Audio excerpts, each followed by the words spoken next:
Go भन्नुहुन्छ नि तपाईँ, जी एन्ड गो भन्नुहुन्छ, त्यहीँनिर डी एन्ड ओलाई किन डो भन्नुहुन्न? संस्कृत भाषामा त्यस्तो दुविधा त छैन। संस्कृत भाषामा ओले ओकै काम गर्छ।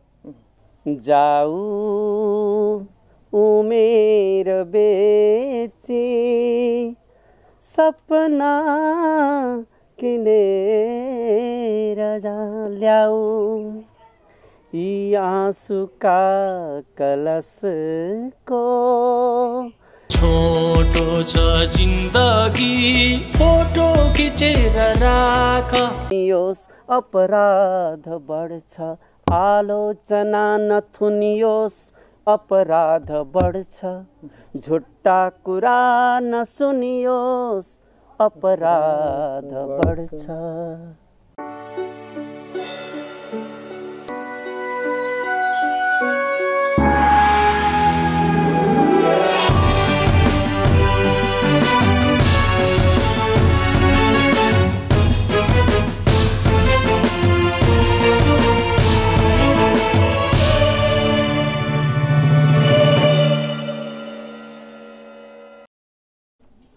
नमस्कार, देवसुली संवादमा हार्दिक स्वागत छ। म केबी राणा। समृद्ध राष्ट्रका लागि देवसुली टेलिभिजनको पृथक श्रृङ्खला कार्यक्रम देवसुली संवादमा मुलुकको समसामयिक विषयहरू, विशेष गरी शिक्षा, स्वास्थ्य, राजनीति, साहित्य, विभिन्न सवालमा सरोकारवालाहरूसँग बहस, छलफल र अन्तर्क्रिया गर्ने कार्यक्रम हो। आजको देवसुली संवाद हामीले मध्यबिन्दु नगरपालिका वार्ड नम्बर 5 बाखुरबाट हामी यो कार्यक्रम तयार पारेका छौँ। खास गरी आज हामीले आजको यो देवचुली संवादमा हामीले मिश्रित कुराकानी गर्ने जमर्को गरेका छौँ। एउटा संस्कृतविद, एउटा प्राध्यापक, विशेष गरी सर्जक, स्रष्टा, साहित्यकार, गजलकार, थुप्रै विषयमा उहाँ एउटा सर्जकदेखि लिएर शैक्षिक व्यक्तित्व हुनुहुन्छ। विशेष गरी संस्कृत विश्वविद्यालय दाङमा सहप्राध्यापक रूपमा झन्डै 3 दशकदेखि निरन्तर रूपमा उहाँले प्राध्यापनको क्षेत्रमा योगदान पुर्याइराख्नु भएको छ। सँगसँगै उहाँ दर्जनौं पुस्तक, गीत, गजल गीतदेखि लिएर थुप्रै रचना र एउटा कवि, गजलकार, गायक, सङ्गीतकार थुप्रै विधाबाट उहाँको आफ्नो परिचय हामी जोड्न सक्छौँ। यद्यपि आज म यिनै सबै समग्र सवालमा उहाँको अलिकति बाल्यकालदेखि लिएर यो साहित्यिक क्षेत्र र प्राध्यापन क्षेत्रको अन्तरङ्ग कुराकानी, उहाँको आफ्नो जीवन यात्राका सवालमा पनि हामी कुराकानी गर्छौँ। उहाँको घर चाहिँ बाखुरमा, यद्यपि उहाँ प्राध्यापनको सिलसिलामा उहाँ चाहिँ अहिले दाङमा कार्यरत हुनुहुन्छ। खास गरी साहित्यकार, एउटा राजनीतिज्ञ कृष्ण नेपालको उहाँ भाइ पनि हुनुहुन्छ। साइनोको हिसाबले मेरो मितबुवा पनि हुनुहुन्छ। उहाँ मेरो काका, आफ्नै काकासँग आज यो अन्तरङ्ग कुराकानी गर्दैछु। खास गरी म केही साहित्यकार कृष्ण नेपालका योगदानलाई पनि म संक्षिप्तमा आज जोड्ने प्रयास गर्छु। काकालाई नमस्कार। नमस्कार। स्वागत छ। नमस्कार। आज हामी दुःखद समयमा पनि छौँ।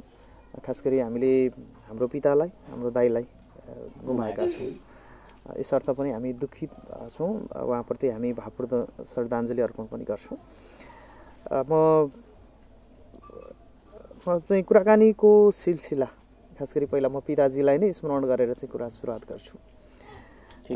यहाँले लामो समय सङ्गत गर्नुभयो पिताजीलाई, यहाँको गार्जियन पनि। समग्रमा हामीले आम नेपालमा एउटा साहित्यकार, एउटा प्रजातन्त्र सेनानी, एउटा राजनैतिक क्षेत्रमा त्यागी एउटा व्यक्तिको रूपमा हामीले उहाँलाई पाउँछौँ। समग्रमा यहाँले उहाँको व्यक्तित्वलाई, उहाँको जीवन यात्रालाई कसरी चाहिँ सम्झिनुहुन्छ, संक्षिप्तमा चाहिँ प्रस्ताइदिनुहोस्। दाजु मेरो कृष्ण नेपाल हुन त मभन्दा 20 वर्ष पछाडि जन्मेको छु उहाँभन्दा। म पुत्र तुल्य छु। यहाँ भेट्नेहरू पनि मलाई उहाँको पुत्र जस्तो मलाई मान्छन्। तर उहाँको व्यक्तित्वलाई संक्षेपमा भन्न ज्यादै गाह्रो छ। उहाँ एउटा सुल्झिएको ज्यादै सुल्झिएको, व्यावहारिक र स्पष्ट वक्ता र समाजलाई जरेदेखि परिवर्तन गर्नुपर्छ, समाज सुधार गर्नुपर्छ भन्ने अभिलाषा राख्ने एउटा सङ्घर्षशील कर्मठ व्यक्ति हो उहाँ। कर्मठ, कर्ममा विश्वास गर्ने। उहाँको जीवन यात्राका कुरा, विशेष गरी तपाईँहरूकै पारिवारिक जीवन यात्राको कुरा गरौँ। स्याङ्जा जिल्लाबाट नवलपरासीमा झर्नुभयो, नवलपुरमा। हजुर। त्यसपछि यहाँ प्राध्यापनको सिलसिलामा उहाँ यहाँ दाङ पुग्नुभयो। हजुर। दाइ चाहिँ यहाँ रहनुभयो। यो अलिकति पारिवारिक सन्दर्भ कसरी कसरी आइपुग्नुभयो त्यो चाहिँ? दाजु त म मधेस झर्नुभन्दा, स्याङ्जाबाट झर्नुभन्दा पहिले नै मधेस आइपुग्नु भएको थियो। उहाँ भूमि सुधार अन्तर्गत नापी शाखाको उहाँ कर्मचारी हो। उहाँ र कर्मचारी हुँदाहुँदै उहाँ भैरवामा उहाँको पोस्टिङ थियो र त्यसै सन्दर्भमा पछि आफूले उहाँलाई, हामी सबैलाई, दाजुभाइ हामी सबैलाई, म, मेरो भाइ, बुवा, आमा सबैलाई भैरवा लिएर आउनुभयो। त्यसपछि हाम्रो पहाड छोडेर बसाइ सरेर मधेसतिर आउने, यतातिर आउने क्रम सुरु भयो। त्यतातिर पनि धेरै सङ्घर्ष उहाँले गर्नुभयो। भैरवापछि हामी जोगीकुटी गयौँ। जोगीकुटीमा पनि हाम्रो प्रशस्त जमिन तिनाउ खोलाले लगिदियो। त्यहाँबाट हामी खेदियौँ बाढी पीडित जस्तो भएर। त्यहाँबाट फेरि हामी सिमलार भन्ने ठाउँमा पुरै काँडाको घारी भएको ठाउँमा आफैले फाँडेर त्यो जग्गालाई आबाद गरेर उहाँले जीवनलाई अगाडि बढाउनु भयो। त्यसपछि त्यहाँबाट राजपुर भन्ने ठाउँमा गयौँ हामी र त्यसै बिचमा म केही 2 2.5 वर्ष जति उहाँबाट छुट्टिएँ। मेरो कान्छो चाहिँ दिदीको बिहा भयो।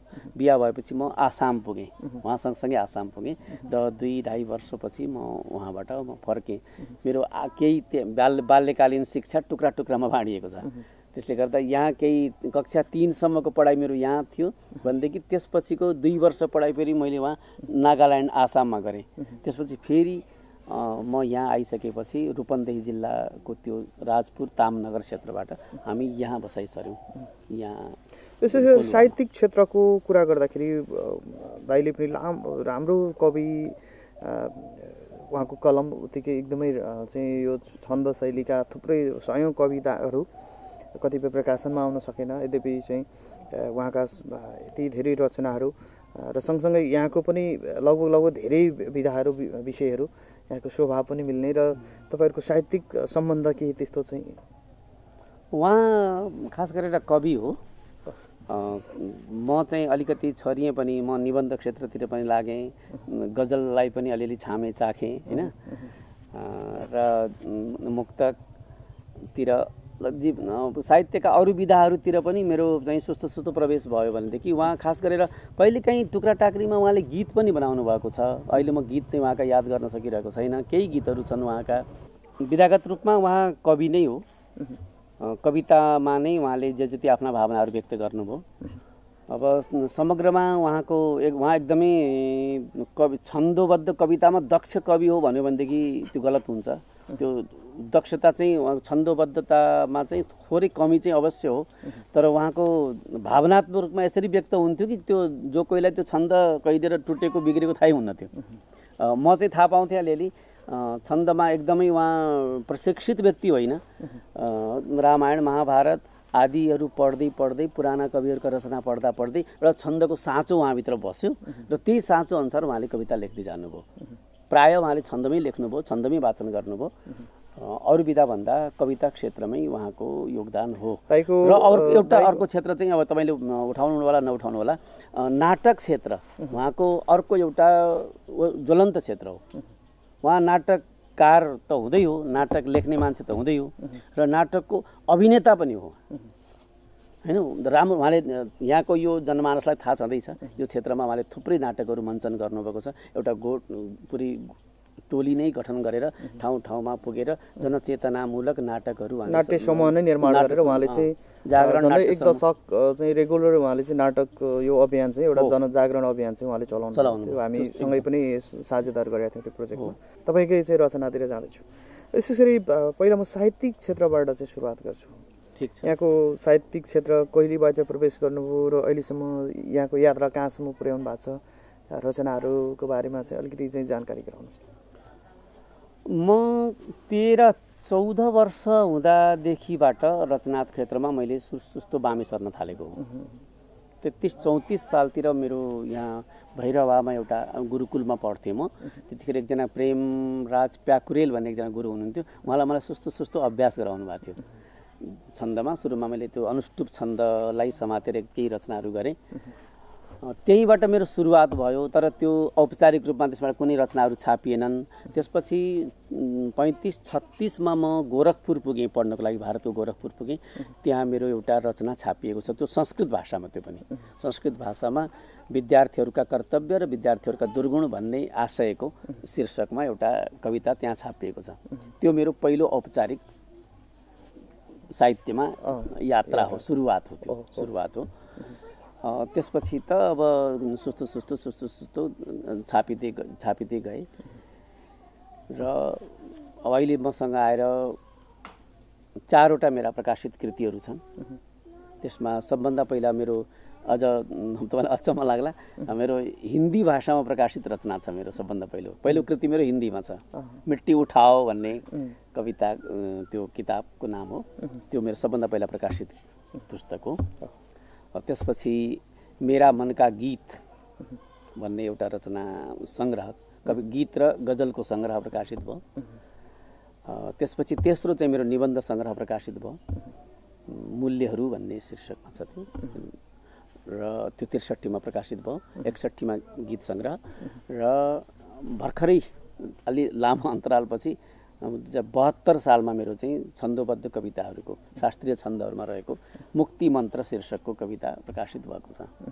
यी पुस्तक मध्येबाट हामीले छानेर चाहिँ केही रचनाहरू सुन्नु पर्यो भने यहाँलाई चाहिँ एकदमै छोएका 4वटै चाहिँ पुस्तकको चाहिँ एउटा चाहिँ रचना। निबन्ध चाहिँ तपाईँको निबन्धको वाचनको लागि हामीसँग समय पनि छैन, त्यो सान्दर्भिकता पनि नहोला हैन।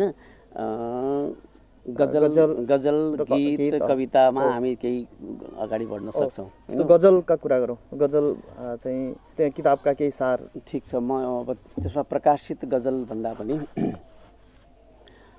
त्यसमा प्रकाशित गजल सङ्ग्रहमा प्रकाशित एउटा गजल मलाई याद छ, थोरै मात्रै।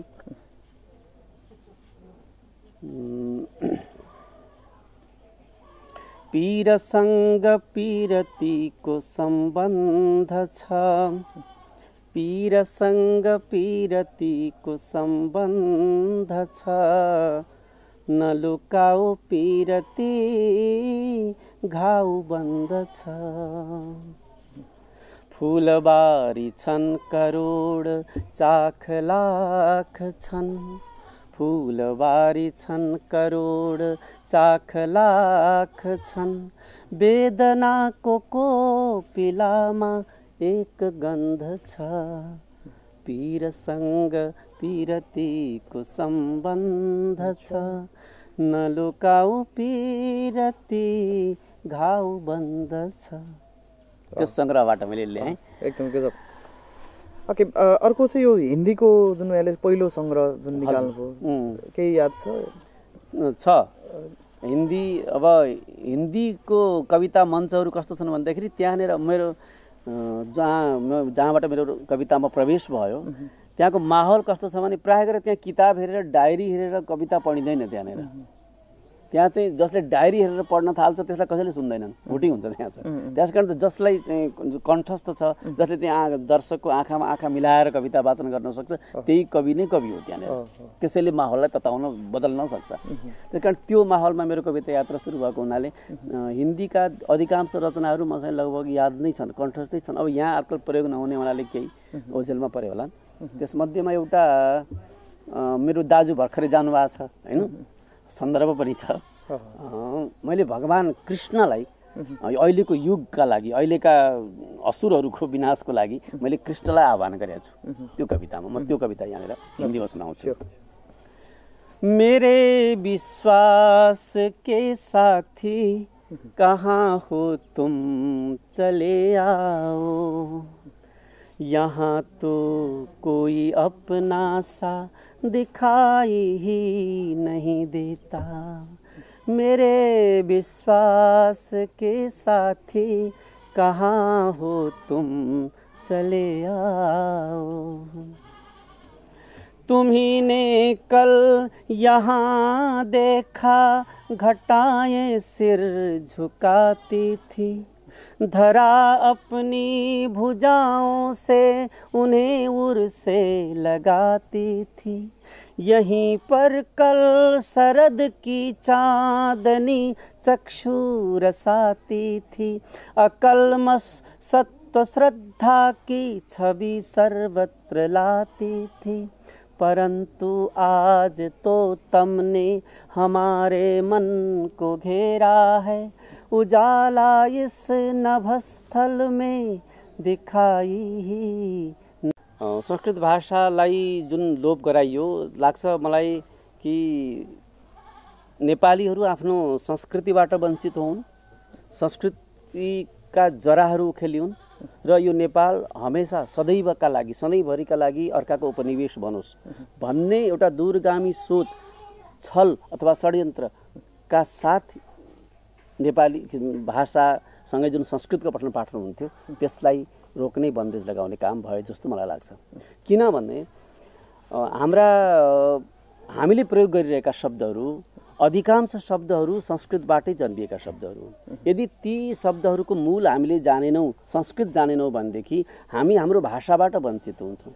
जहाँ हामी भाषाबाट वञ्चित हुन्छौँ त्यहाँ ती भाषामा लिपिबद्ध भएका हाम्रा संस्कृतिका कर्महरूबाट पनि हामी वञ्चित हुन्छौँ र संस्कृतिका कर्महरूबाट वञ्चित हुनु भनेको हामी आफ्नो मौलिक धर्मबाट पनि वञ्चित हुनु हो। त्यसकारण यो देशमा मौलिक धर्म, मौलिक संस्कृति र मौलिक भाषा अरूमाथि निर्भर होस्, अर्कोमाथि निर्भर होस् र यहाँ त्यो खाली ठाउँमा हामी आफ्नो भाषा, आफ्नो धर्म, आफ्नो संस्कृति भरौँ भन्ने मनसायका साथै यो काम भएको छ। त यो ठुलो घात भएको छ। यो देशका विज्ञहरूले, नीति निर्माताहरूले यो कुरा बुझ्नुपर्छ कि संस्कृत भनेको कुनै एउटा जाति विशेषलाई चाहिने चिज होइन। हाम्रा हरेक कर्मको लागि, हाम्रो भाषाको लागि, संस्कृतिको लागि, हाम्रो जगको लागि, हाम्रो पुरातन अन्वेषण, खोज सबैको लागि हामीलाई संस्कृत भाषा अनिवार्य छ। यो कुनै जाति विशेषको भाषा हुँदैन। त्यस हुनाले यो भाषामाथि त्यसरी हस्तक्षेप हुनु र यसलाई बन्द गर्नु त्यो अत्यन्त सुनियोजित षड्यन्त्र रूपमा भएको छ र अहिले जुन पुनस्थापित गर्ने एउटा झिनो काम अहिले भएको मैले सुनेको छु, तर त्यसमा पनि धेरै खुसी हुने अवस्था छैन। किनभने स्थानीय भाषाको विकल्पमा त्यसलाई लिन सकिने भनेको छ। अब त्यो एउटा समुदाय स्तरमा त सबै खालका समुदायका मानिसहरू हुन्छन्, सिधै संस्कृत मात्रै पढ्न चाहने मानिसहरू नभेटिन पनि सक्छन्। त्यसले गर्दाखेरि अहिले पनि संस्कृत भाषालाई स्थान दिन खोजेको जस्तो मानिँदैन। यदि हामी आफ्नो संस्कृतिप्रति, धर्मप्रति र भाषाप्रति इमान्दार छौँ भनेदेखि हामीले संस्कृतलाई अनिवार्य गर्नै पर्छ। यो कसैमाथि थोपरिएको होइन।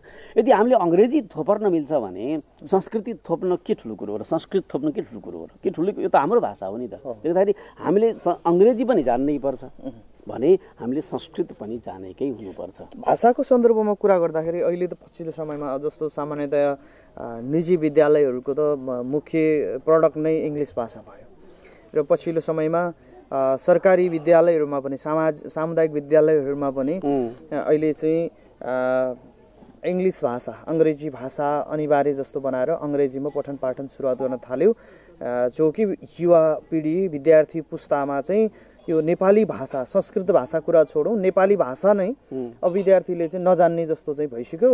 अहिले चाहिँ बोर्डिङ स्कुल अथवा चाहिँ अङ्ग्रेजी माध्यममा पढाइ हुने सामुदायिक विद्यालयकै विद्यार्थीहरूलाई सोध्ने हो भने सबैभन्दा झ्याउ लाग्ने विषय नेपाली हो भनेर व्याख्या गर्न थालिसक्यो। यसरी नेपालमा नेपाली भाषा, संस्कृतिको लोप हुँदै जाँदाखेरि दूरगामी रूपमा यसरी पार्ने प्रभावलाई यहाँले कसरी विश्लेषण गर्नुभएको छ? त्यही हो, मैले अघि नै पनि भने हाम्रा जराहरू उखेलिन्छन् यसरी। हामी परनिर्भर हुँदै जान्छौँ। परनिर्भर जुन मुलुक हुन्छ त्यो गुलाम बन्छ त्यो, होइन? हामीले गर्व गरेको कुरा के हो भने हामी अहिलेसम्म कसैको पनि प्रत्यक्ष रूपमा गुलाम भएनौँ, हामी दास भएनौँ। तर हामीलाई दास बनाउने सुनियोजित षड्यन्त्र रूप हामीलाई भाषा पढ्न पाउने अधिकारबाट वञ्चित गरिएको छ। त्यसकारण त्यो भाषासँग हाम्रो सम्पूर्ण कुरा जोडिएको हुनाले, हाम्रो अस्तित्व जोडिएको हुनाले त्यो अस्तित्वलाई सुरक्षित गर्नका लागि पनि त्यो भाषाको पठन पाठन आवश्यक छ। नेपालीमा झ्याउ लाग्ने, नेपाली किन पढ्नुपर्छ र भन्ने स्थिति जुन आएको छ, त्यो पनि हाम्रा संस्कृतिका जराहरू नजान्ने वर्गहरूबाट आइरहेछ।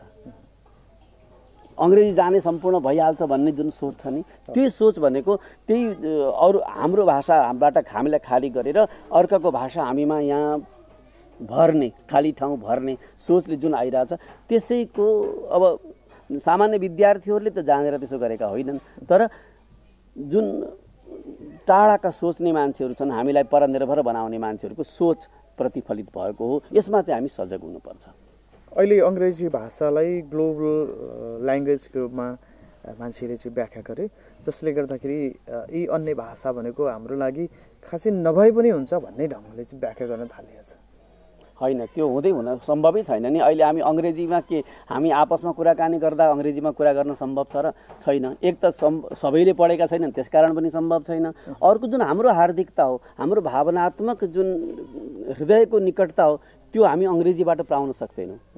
किन त्यो हाम्रो मातृभाषा नै होइन, हामीले बच्चा हुँदाखेरि सिकेको भाषै त्यो होइन। त्यसले गर्दाखेरि त्यो भाषामा हामी आत्मीयतै पाउन सक्दैनौँ, हामी त्यसमा खोल्नै सक्दैनौँ, हाम्रा सम्पूर्ण कुराहरू हामी व्यक्तै गर्न सक्दैनौँ। त्यसो हुनाले विश्वको लागि एउटा माध्यम भाषाको आवश्यकता छ। त्यसले अङ्ग्रेजीले त्यो रूप धारण गर्छ, ठिक छ, केही छैन। तर हाम्रा जुन भाषाहरूको मूल्य छ, आमाले दुध खुवाउँदाखेरि सिकाएको, आमाले लोरी गाउँदाखेरि सिकाएको जुन भाषा छ, त्यो भाषाको महत्त्व हामी वर्णन गर्न सक्दैनौँ। हामी परदेशमा गएको बेलामा एउटा मान्छेले नेपाली शब्द बोलेको हामीले कहीँनिर सुन्यौँ भने पनि त्यसले हामीलाई कति कुरा हुन्छ, हामीलाई रत्न भेटिए जस्तो लाग्छ। त्यसो हुनाले आफ्नो भाषाको महत्त्व भनेको त्यो अवर्णनीय छ। जाति विशेषका भाषाको पनि त्यति नै महत्त्व छ, किनभने दुईटा एउटै जातिका बिचमा मान्छेहरू भेट भएर आपसी भाषामा कुरा गर्न थाल्छन्, त्यहाँ तिनीहरूको बिचमा कस्तो हार्दिकता प्रकट हुन्छ त्यो हामी अरू हेर्नेहरूलाई थाहा हुन्छ। त्यस हुनाले हरेक भाषाको आफ्नै महत्त्व छ। कुनै पनि भाषा जुन विकसित भएका छन्, पुर्खाहरूले त्यसमा लगानी गरेका छन्, रगत पसिना बगाएका छन्, त्यसको उच्छेद हुनु हुँदैन, त्यसको विनाश हुनु हुँदैन, लोप हुनु हुँदैन। संस्कृत भाषातिरै म फेरि पनि दोहोऱ्याउँछु, जोड्छु। 1.5 दशक अगाडि मलाई याद छ, म 8 कक्षामा पढ्दै गर्दाखेरि परीक्षा दिँदा हलमै परीक्षा दिइरहेकै बेलामा अहिलेका सरकारमा रहेका पार्टीका कार्यकर्ताहरूले कक्षाभित्र प्रवेश गरेर त्यो परीक्षा पेपर चाहिँ च्यातेर फाल्ने काम भयो। परीक्षा हामीले दिएनौँ, त्यसपछि स्थगित भयो। त्यस पछाडिको समयमा चाहिँ संस्कृत भाषाको परीक्षा पनि भएन, पढाइ पनि भएन। त्यो समयमा हामीलाई चाहिँ भनेको कुरा के थियो भने यो बुर्जुवा शिक्षा अथवा त्यहाँनिर चाहिँ व्याख्या भएका कुराहरू जुन धर्मभित्र, विशेष गरी हिन्दू धर्मभित्रका केही कमी कमजोरीका कुराहरू पनि थिए।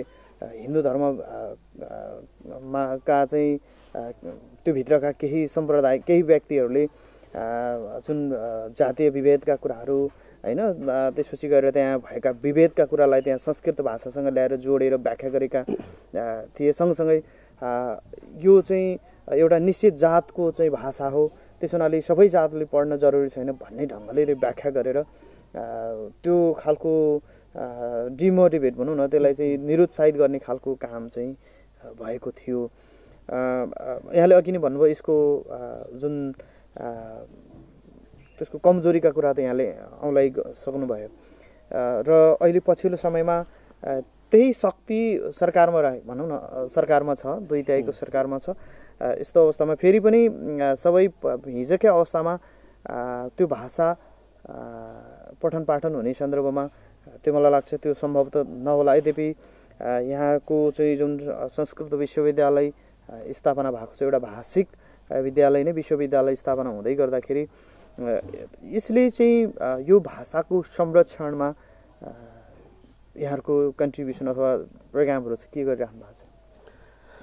अब धेरै लामो कुरा छ यसमा। तपाईँको प्रश्न यति लामो छ नि, त्यसले धेरै उत्तर खोज्छ, थोरै उत्तरले त्यसलाई भ्याउँदैन। तपाईले भनेको कुरा सत्य हो। त्यतिखेर संस्कृतका पाठ्यक्रमहरू चाहिँ च्यात्ने जलाउने परीक्षा दिन नदिने गरिएकै हो। त्यो कुन सोचले कुन निर्देशनमा के सोचका साथ गरिएको हो त्यो म जान्दिनँ, तर उहाँहरू अहिले पछुताइरहनु भएको होला जस्तो मलाई लाग्छ। किनभने हाम्रो सञ्चारको भाषा, हाम्रो हरेक क्रियाकलापको भाषा संस्कृत बिना अधुरो छ। त्यो नजानिकन हामी त्यसबाट अपाङ्ग हुन्छौँ भन्ने कुरा उहाँले बुझ्नुभएकै होला। त्यसले गर्दाखेरि त्यो खड्केको जस्तो लाग्छ मलाई लाग्छ।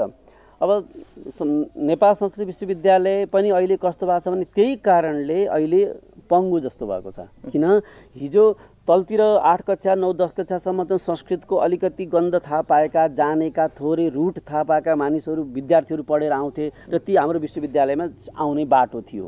अब तिनीहरू संस्कृत कति पढ्दै नपढेका मानिसहरू छन्, विश्वविद्यालयमा आउँदैनन्। विश्वविद्यालयबाट के गरिएको छ, यो फेज आउट गरियो यो इन्टरमिडिएट लेभललाई।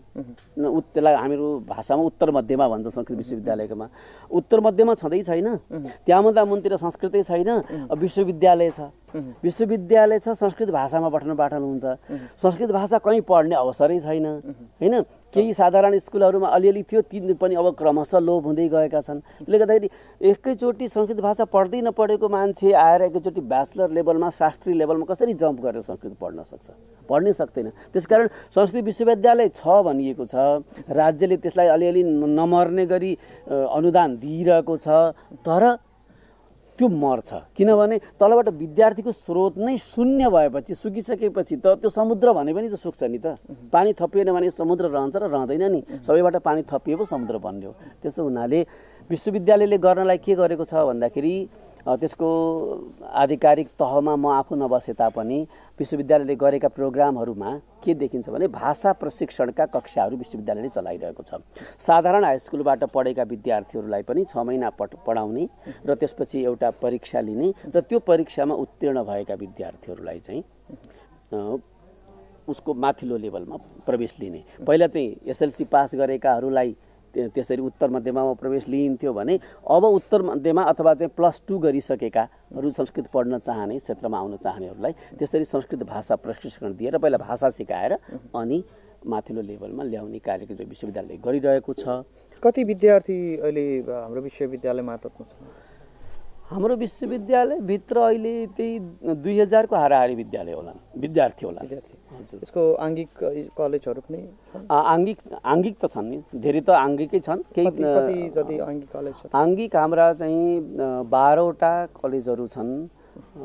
पूर्वदेखि लिएर पूर्व धरानमा, सोलुखुम्बुमा, जनकपुरमा, मटियानीमा, यहाँ दाङमा, महेन्द्रनगरमा गरी 12वटा जति त्यसका आङ्गिक क्याम्पसहरू छन् र केही सम्बन्धन प्राप्त क्याम्पसहरू पनि छन्। जस्तो कलेज पढिसके पछाडि उसले भनौँ न उच्च शिक्षा हासिल गरिसके पछाडि त्यसको फ्युचरका कुराहरू चाहिँ आउँछ।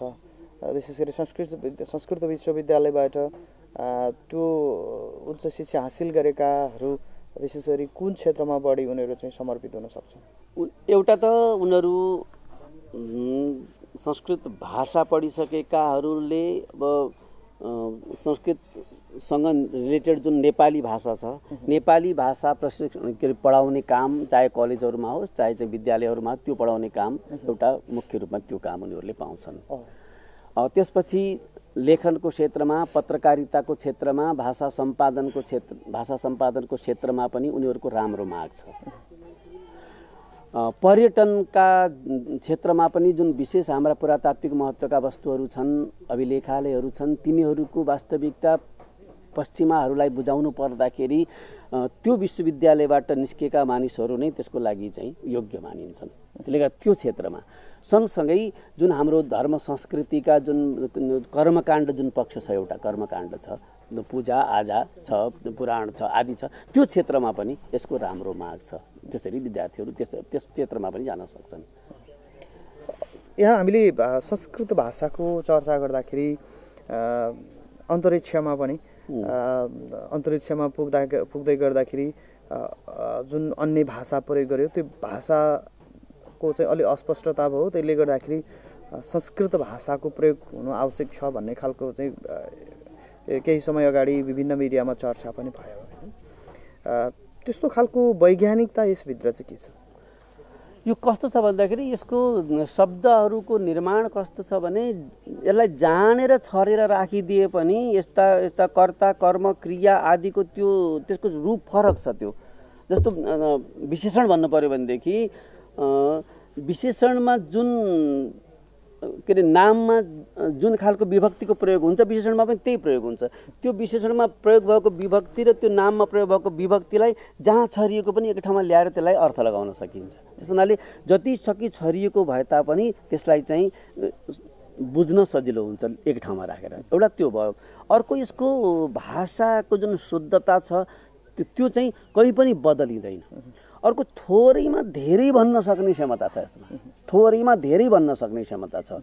अर्को एउटा अहिले तपाईँले अन्तरिक्षमा भनेको कुरा चाहिँ नासाले नै यो प्रमाणित गरिसकेको कुरा हो कि अन्तरिक्षमा यहाँको भाषा, यहाँ बोलिएको भाषा वहाँ सुन्दाखेरि अन्तरिक्षयानमा बस्ने मानिससँग हामीले यहाँ संवाद गर्यौँ भनेदेखि यहाँ जसरी बोलिन्छ त्यहाँ त्यसरी नै त्यसलाई भाषालाई सुन्न सकिन्छ भन्ने उनीहरूको निष्कर्ष छ।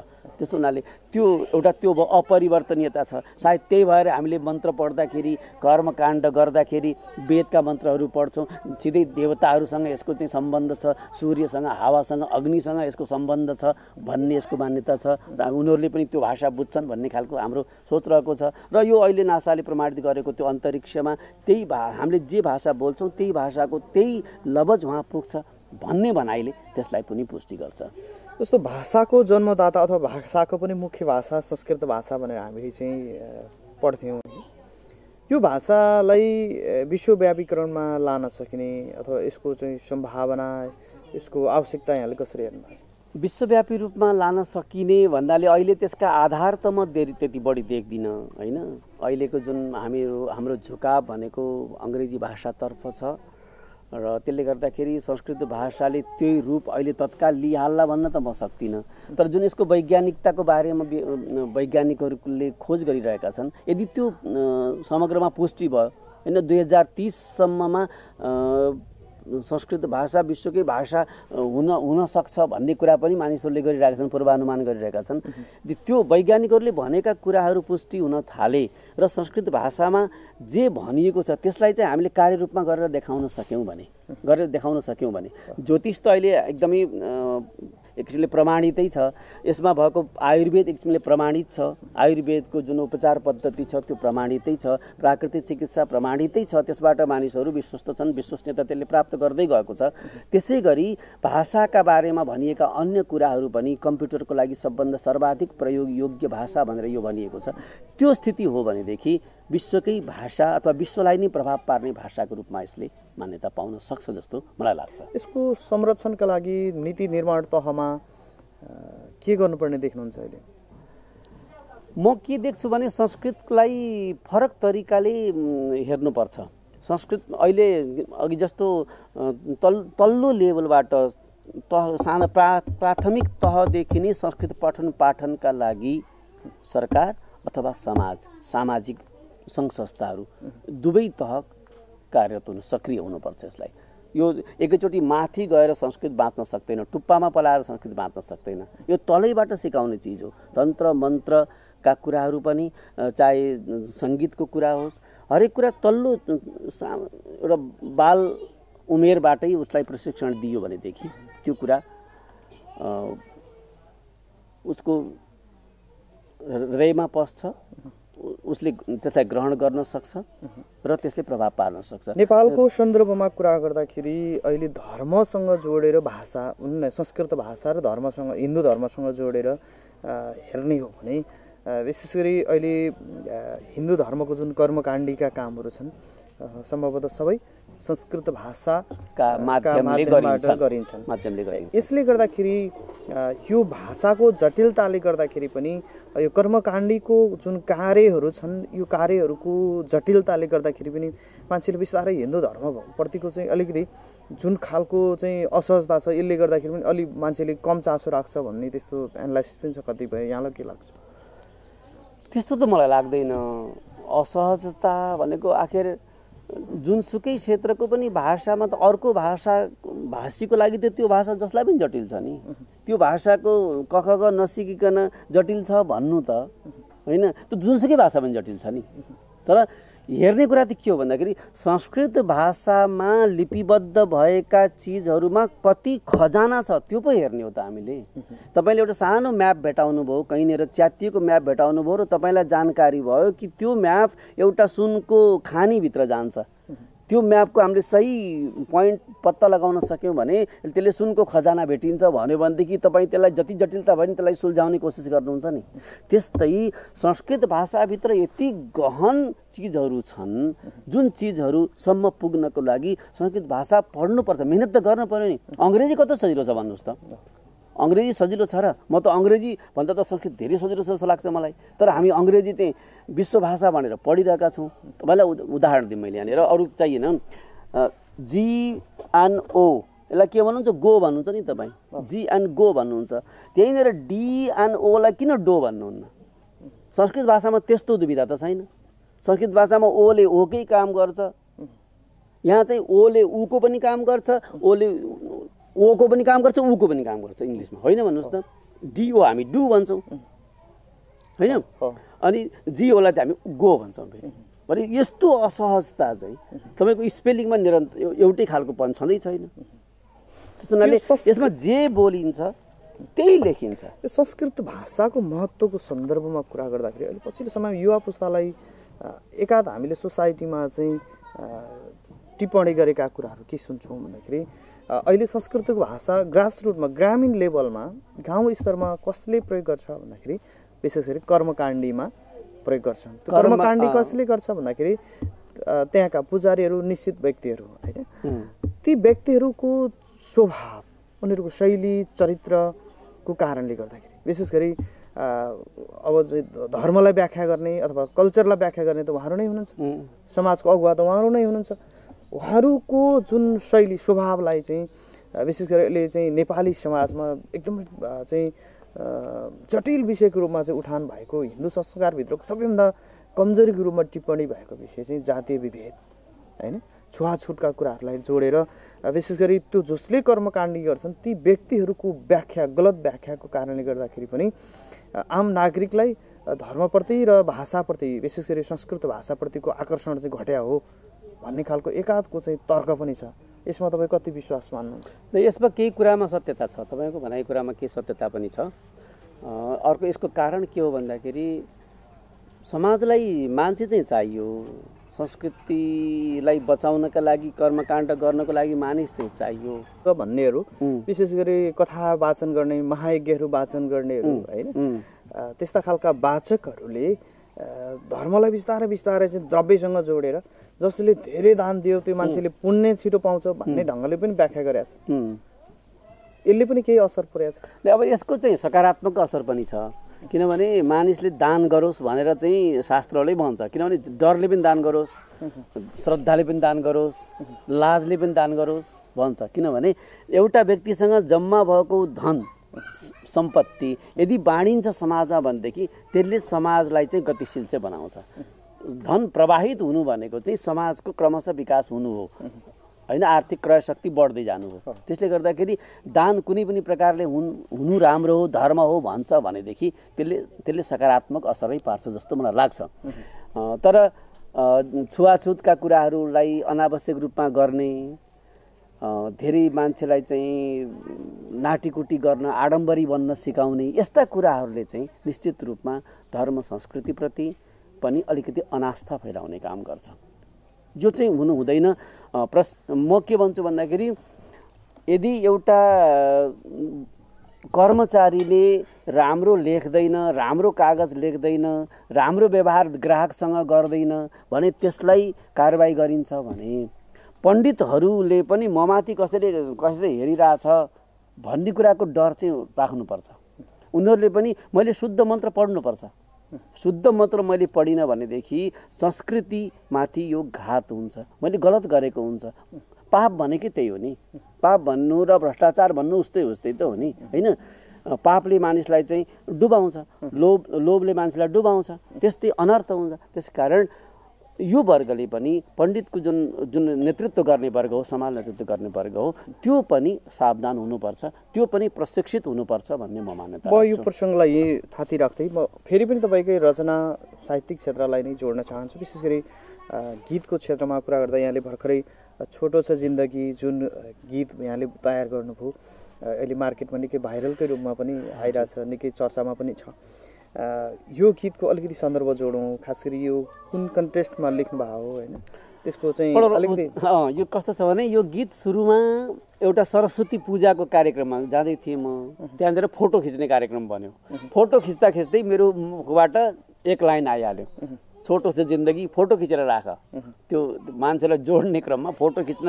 मानिसलाई जुटाउँदै यो एक पङ्क्ति बन्यो त्यसपछि घर आइकन मैले त्यसलाई एउटा गजलको रूप दिएँ र त्यसलाई मैले फेसबुकमा राखेँ फेसबुकमा राखिसकेपछि जुन यो गायक हो जो भुपु पाण्डे गायक हो ऊ दाङको भाइ हो एउटा ऊ मेरो साथी छ फेसबुकको साथी छ उसले त्यो गजल हेर्ने बित्तिकै उसलाई त्यो सुरुको शब्दले अत्यन्त छोयो रे अनि उसले मलाई फोन गरेर यो चाहिँ म रेकर्ड गर्न चाहन्छु तर यसलाई गीतको रूप बनाइदिएदेखि मलाई राम्रो हुन्थ्यो भनेर उसले भनिसकेपछि सुरुमा त अन्कनाएँ म पछि उसको अनुरोधलाई मैले टार्न सकिनँ मैले एउटा गीत बनाइदिएँ गीत मैले बनाएको 2014 सालमा हो यो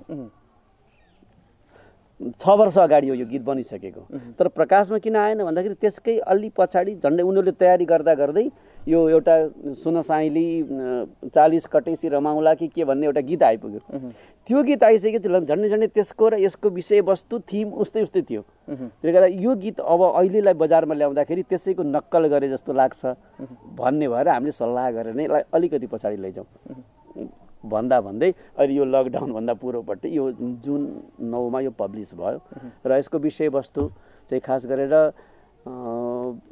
कतार मलेसिया कनाडा अस्ट्रेलिया जानेहरूको भन्दा पनि भारतका दूर दराज ठाउँहरूमा गएर अत्यन्त दुःख गरेर दासता गरेर पैसा कमाउने जुन वर्ग छ त्यो वर्गलाई छुने हिसाबले यो गीतको रचना पनि बनेको छ र त्यो त्यसरी त्यसरी भएको छ केही शेरहरू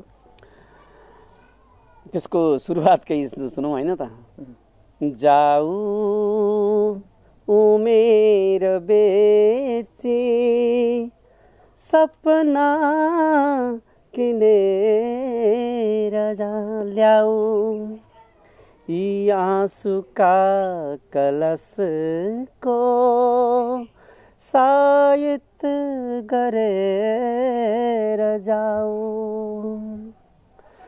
मोह प्रेम धागो चङ्गा भएर जाऊ हिमताल हुँ म तिम्रै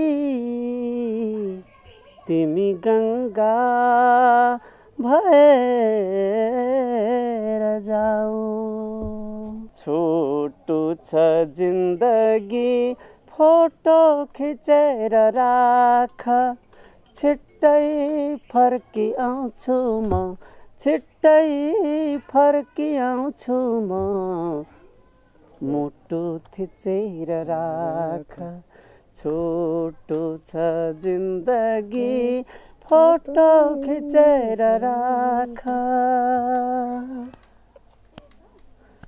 यो झन्डै 6वटा अन्तरा थियो यसमा अहिले यो 3टा अन्तरा मात्रै पब्लिस भएको छ यो ओके तपाईँ गीतकै सन्दर्भवाला कुरा जोड्छु अर्को गीत यहाँले अलि पहिला एउटा छाता उडाइदियो जुन गीत यहाँले यो मेरो आवाजमा रेकर्ड आफ्नै आवाजमा रेकर्ड गर्नु भएको छ त्यो गीत चाहिँ त्यसको केही सुन्न सक्छौँ हामी त्यो चाहिँ यही झरी परेको बर्सातको सिचुएसन छ त्यसमा एकजना गरिब छ रुजिरहेको छ त रुजिरहेको गरिबले एउटा छाता ओढेर गएको धनाढ्य व्यक्ति अगाडि छ उसलाई सम्बोधन गरेर यो गीत उसले गाएको छ उसको भावना यसमा छ यो त्यसको लय यस्तो सरल लय छ छाता ओढाइदेऊ मलाई छाता ओढाइदेऊ तरर झरीले रुझायो छाता ओढाइदेऊ छाता ओढाइदेऊ मलाई छाता ओढाइदेऊ तरर झरीले रुझायो छाता ओढाइदेऊ यति रुझे पुनर्जन्मसम्म भिज्यो मेरो यति रुझे पुनर्जन्मसम्म भिज्यो मेरो रोजिसके समुद्रको जम्मै सेरोफेरो अझै पनि जोगाएको छु मुटुभित्र आगो आँखा तरी नचुडाइदेऊ यो आशाको धागो आगो जोगाइदेऊ मेरो धागो जोगाइदेऊ आगो जोगाइदेऊ मेरो धागो जोगाइदेऊ तरर झरीले रुझायो छाता उडाइदेऊ तरर झरीले रुझायो छाता उडाइदेऊ। ओके, यहाँको गीत चाहिँ अझै अलि सुनिराख्न मन लाग्यो। अब गीतसँगै म गजल, यहाँको गजल जुन कृतिका केही शेरहरू हामी सुन्यौँ, यहाँका अरू गजल केही हामी गजल सुन्छौँ। ठिक छ, घाँटीले त्यति मलाई साथ त दिइरहेको छैन आज। म जुन स्केलमा गाउनु पर्ने त्यो स्केलमा गाउन सकिरहेको छैन। मलाई थाहा छ तपाईँ एउटा दुःखद अवस्थामा हुनुहुन्छ, त्यही हिसाबले त्यो पनि कारण होला। म एउटा गजल वाचन गर्छु अब अन्तमा है। त्यो गजल अघि तपाईँले भन्न खोजेको कुरासँग अलिकति सम्बन्धित छ। हामीहरू पानी पिलाउन सकिरहेको छैनौँ, मान्छेलाई रक्सी पिलाउने कुरा गर्छौँ होइन। सस्तो सामान्य चिज सुविधा दिन सकिरहेको छैनौँ जनतालाई, हामी महँगा कुरा गर्छौँ भन्ने आशयको एउटा गजल छ। छोटो गजल छ तर त्यसमा धेरै कुराहरू मैले भर्ने प्रयत्न गरेको छु। त्यसलाई म ध्यान चाहन्छु है त। उपलब्ध छैन पानी, उपलब्ध छैन पानी, मदिरा पिलाइँदैछ।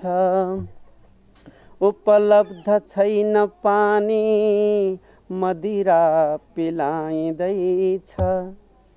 उपचार हो भनेर आशा दिलाइँदैछ।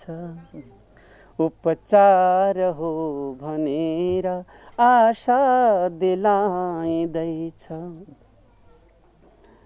सरकारमा बसेर तर खान पाइएला, सरकारमा बसेर तर खान पाइएला भन्ने बुझेर मात्रै दौरा सिलाइँदैछ। उपचार हो भनेर आशा दिलाइँदैछ। बिर्सेर सिन्धु आफ्ना झरना नदी नदेखी, हाम्रा धर्म संस्कृतिलाई बिर्सेर ती के होइन भनेर, बिर्सेर सिन्धु आफ्ना झरना नदी नदेखी, मरुभूमिका कुरामा भाका मिलाइँदैछ। मरुभूमिका कुरामा भाका मिलाइँदैछ। राष्ट्रवादबाट चर्को छ अहिले। हामी कहाँ छौँ, कहाँ थियौँ, कहाँ छौँ, अन्तिम चरण यस्तो छ। चट्टानबाट जन्मी ज्वालामुखी पिएथ्यौँ, चट्टानबाट जन्मी ज्वालामुखी पिएथ्यौँ, तर नुनका ढिका झैँ अहिले बिलाइँदैछ। तर नुनका ढिका झैँ अहिले बिलाइँदैछ। उपलब्ध छैन पानी, मदिरा पिलाइँदैछ। उपचार हो भनेर आशा दिलाइँदैछ। उपचार हो भनेर आशा दिलाइँदैछ। ओके, हामी यो कुराकानीको निकै अन्तिममा छौँ। यहाँको आगामी दिनमा साहित्यिक क्षेत्रको अरू योजनाहरू केही छ? एउटा मेरो प्रकाशनको नजिक पुगेको एउटा लेख निबन्धहरूको एउटा सङ्ग्रह छ, त्यो प्रकाशन गर्ने उसमा छु म। त्यसपछि मेरो फेरि अर्को एउटा गजल सङ्ग्रह छ। मैले सुरुमा 23वटा गजल छापिए, त्यसपछि थुप्रै गजलहरू मेरा रचना भएका छन्। त्यसको प्रकाशकको खोजीमा छु म, यो ती छापिए भनेदेखि। अब यो परिस्थिति सहज भयो भनेदेखि एकपटक चाहिँ पुरै देशलाई चाहिँ आत्मसात गर्न भ्रमण गर्ने मेरो इच्छा छ साहित्यकै लागि। यो देशको माटोलाई लेख्नको लागि, यो देशको माटोलाई सबै ठाउँबाट छाम्नुपर्छ जस्तो लाग्छ मलाई। त्यो मेरो अधुरो छ, त्यो म पुरा गर्न चाहन्छु। यहाँको आगामी आउँदै गरेको जुन रचना छ पुस्तक, विशेष गजल सङ्ग्रह, त्यहाँका केही शेरहरू हामी सुन्न सक्छौँ? त्यो अब अहिलेसम्म प्रकाशित नभएका गजलहरू सबै त्यसमा सामेल हुनेछन्। यसमध्ये तपाईँले लेखेका रचनाहरूमध्ये चाहिँ आफूलाई चाहिँ सुनाउन मन लागेको, आफैले हुन् कहिले कहिले लेखिसके पछाडि निकै आत्मसन्तुष्टि हुने त्यस्ता चाहिँ कुनै रचनाहरू हामी सुन्न सक्छौँ? म अहिले यो घाँटीले त्यति सहजता नभएको हुनाले पनि म धेरै रचनाहरू वाचन गर्ने उसमा छैन। एउटा तपाईँले भनिहाल्नुभयो, अब जुन छापिने मेरो गजल सङ्ग्रह हो, त्यसलाई मैले मिस्कल नाम दिएको छु अहिलेसम्म। नाम फेरियो भने कुनै, नत्र मिस्कल हो त्यसको नाम। त्यो गजल सङ्ग्रहमा अब बाँकी रहेका मेरा गजलहरू छापिनेछन् र त्यसमा एउटा गजल, यो निर्मला हत्या प्रकरणपछि केही समय निकै आलोचनाहरू भए, सरकारका आलोचनाहरू भए, पछि ती आलोचनाहरू सेलाएर गए। त्यो तिनीहरूका हत्यारा पनि पत्ता लागेनन्। मानिसहरूले फुलका माला लगाइरहे, तर दानवहरूले फुलका माला लगाइरहे, मानवको चाहिँ बलात्कार चाहिँ भइरह्यो। त्यस सन्दर्भमा मैले चाहिँ एउटा शास्त्रीय छन्दमा एउटा गजल रचना गरेको थिएँ। त्यसलाई चाहिँ सुस्तरी अलिकति थोरै बल लगाएर वाचन गर्ने कोसिस गर्छु। आलोचना नथुनियोस् अपराध बढ्छ, आलोचना नथुनियोस् अपराध बढ्छ, झुट्टा कुरा नसुनियोस् अपराध बढ्छ। बाङ्गिन्छ सत्य छलले बिटुलिन्छ न्याय, बाङ्गिन्छ सत्य छलले बिटुलिन्छ न्याय, जन्जाल यी नबुनियोस् अपराध बढ्छ, जन्जाल यी नबुनियोस् अपराध बढ्छ। संस्कार मर्छ जब शासक हुन्छ अन्धो, संस्कार मर्छ जब शासक हुन्छ अन्धो, त्यस्तो कसै नचुनियोस् अपराध बढ्छ, त्यस्तो कसै नचुनियोस् अपराध बढ्छ। अन्तिम शेर हो यसको। मासेर फूल कति दानव पूजिएछन्, मासेर फूल कति दानव पूजिएछन्, माला कुनै नउनियोस् अपराध बढ्छ। माला लगाउनेहरू नै अपराधी छन् धेरै जसो।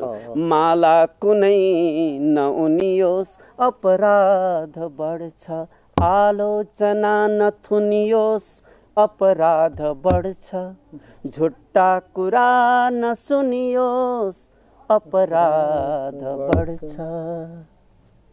हुन्छ, धन्यवाद। यहाँको धेरै गजल सुन्न चाहिँ चाहन्थ्यौँ हामी। अर्को कुनै समय मिल्यो भने फेरि पनि यहाँको गजल सुन्नका लागि हामी केही वाद्यवादक टिमसँगै बसेर चाहिँ सुन्ने प्रयास गरौँला। कुनै अर्को समय त्यो जुराउँला। यहाँको यो असहजको अवस्थाबाट बावजुद पनि जुन यहाँले समय प्रदान गर्नुभयो, यहाँलाई धेरै धेरै धन्यवाद। यहाँले जुन आगामी रचनाको तयारी गरिराख्नु भएको छ, यहाँको सफलताको अग्रिम शुभकामना सँगै आजलाई चाहिँ हामी ओझेल पर्छौँ। धन्यवाद। हामी यो परिस्थिति सहज थिएन, म स्टुडियो आउन सक्दिनँ थिएँ र पनि तपाईँले यो सारा व्यवस्था यहीँ ल्याएर गर्नुभयो। असहजता बीच पनि हामी यसरी संवादमा जुट्न सक्यौँ। यसको लागि सञ्चारकर्मी मित्र, मेरो छोरा केबी राणा, सञ्चारकर्मी भाइ, छायाङ्कनमा सहयोग गरिरहेका भाइ र सिङ्गो देवचुली टेलिभिजनलाई नै धन्यवाद ज्ञापन गर्छु। नमस्कार। आदरणीय दर्शक महानुभावहरू, यतिन्जेलसम्म यो कार्यक्रम हेरेर साथ दिनुभयो, यहाँ सबैप्रति विशेष आभार व्यक्त गर्छु। खास गरी आज हामीले यो कार्यक्रम निकै मिश्रित शैलीबाट, विशेष गरी नेपालमा संस्कृति भाषाको महत्त्वसँग जोडेर उहाँको एउटा सर्जक, एउटा स्रष्टासँग उहाँका केही अन्तरङ्ग कुराकानी जोड्ने जमर्को गऱ्यौँ। यहाँको केही सल्लाह सुझाव र प्रतिक्रिया छन् भने पनि हामीलाई लेख्न नभुल्नुहोला। हामी यो कार्यक्रम हाम्रो अफिसियल युट्युब च्यानल देवसुली टेलिभिजनको अफिसियल युट्युब च्यानल, फेसबुकबाट पनि यहाँले यो कार्यक्रम हेरिराख्नु भएको छ। हाम्रो फेसबुकलाई लाइक गर्न नभुल्नुहोला, यो कार्यक्रम सेयर गर्न पनि नभुल्नुहोला। कमेन्टको लागि अपेक्षा गर्छौँ। सँगै युट्युब च्यानललाई तलपट्टि सब्सक्राइब गर्न पनि नभुल्नुहोला। त्यसो भयो भने हामी तपाईँले सब्सक्राइब गर्नुभयो भने हामी रेगुलर यस्ता थुप्रै कार्यक्रमहरू तपाईँहरूको बिचमा सबैभन्दा अगाडि तपाईँहरूको बिचमा चाहिँ पाउनुहुन्छ। हामी यो बाखुरबाट, यो मध्यबिन्दु वार्ड नम्बर 5बाट यो कार्यक्रम तय गऱ्यौँ, छायाङ्कन गऱ्यौँ। हाम्रा पाहुना विशेष गरी मेरो काका पिताजी नारायण नेपाल, जो संस्कृत विश्वविद्यालयको सह प्राध्यापक पनि हुनुहुन्छ, हाम्रो यो कार्यक्रमलाई समय प्रदान गर्नुभयो। उहाँप्रति विशेष आभार व्यक्त गर्दै सहकर्मी टेकसँगै म केबी राणा, देवसुली संवाद युनिटसहित सम्पूर्ण टिम अहिलेलाई आज्ञा चाहन्छु। भोलि हामी फरक विषयमा यहाँहरूको बिचमा आउनेछौँ। नमस्कार।